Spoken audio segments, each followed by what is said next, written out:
Mesdames et messieurs, bonjour et bienvenue à cette édition du Flash d'information sur DO3 Télévision. Baccalauréat CDTI, c'est aujourd'hui la reprise partielle. À partir de ce matin, les candidats recomposent les épreuves de sciences de la vie et de la terre, de chimie ainsi que de physique. Une décision inédite du ministère des Enseignements secondaires suite aux fraudes constatées par l'institution. Hommage à Stephen Tata. Rigobert Song, ancien capitaine des Lions Indomptables, a affirmé « J'ai été capitaine des Lions Indomptables parce que j'ai copié Stephen Tata ». Décédé le 31 juillet 2020, l'ancien capitaine des Lions Indomptables de la Coupe du Monde 1990 en Italie ne cesse de recevoir les hommages. L'agence de voyage Finex rouvre ses portes. La police a procédé dimanche à la levée de scellés. L'agence de voyage est à nouveau opérationnelle depuis hier. Inscription sur les listes électorales, 5000 nouveaux inscrits. Jusqu'ici, un faible chiffre qui s'explique par les effets liés à la pandémie Covid-19, alors que la fermeture des listes est prévue le 31 août prochain. Examiner le projet d'un plan communautaire de relance économique post-Covid-19. C'est l'un des points à l'ordre du jour de la 11e session ordinaire de la communauté de pilotage du programme des réformes économiques et financières de la CEMAC, Copil Presse de la CEMAC.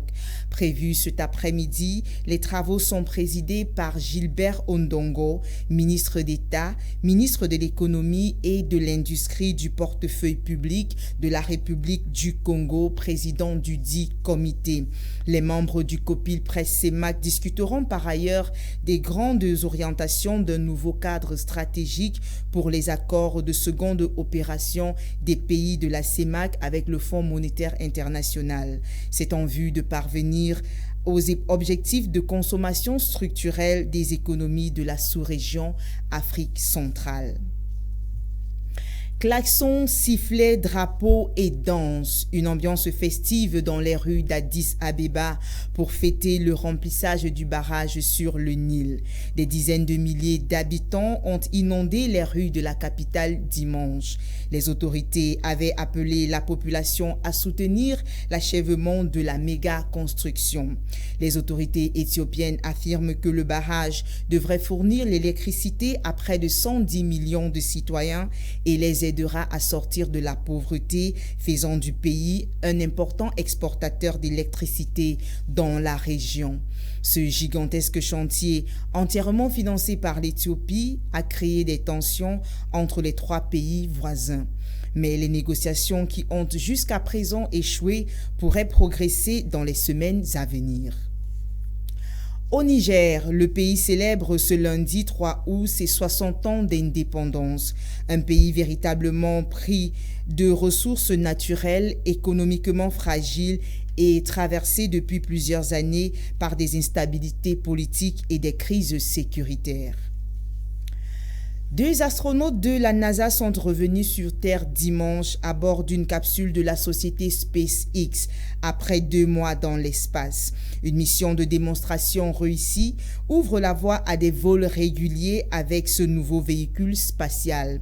Cet aller-retour réussi vers la Station spatiale internationale est non seulement le premier assuré par une société privée, mais il met fin au monopole russe pour l'accès à la station. Donald Trump avait assisté en personne au décollage le 30 mai depuis la Floride et il a salué le retour des 2 hommes dimanche sur Twitter.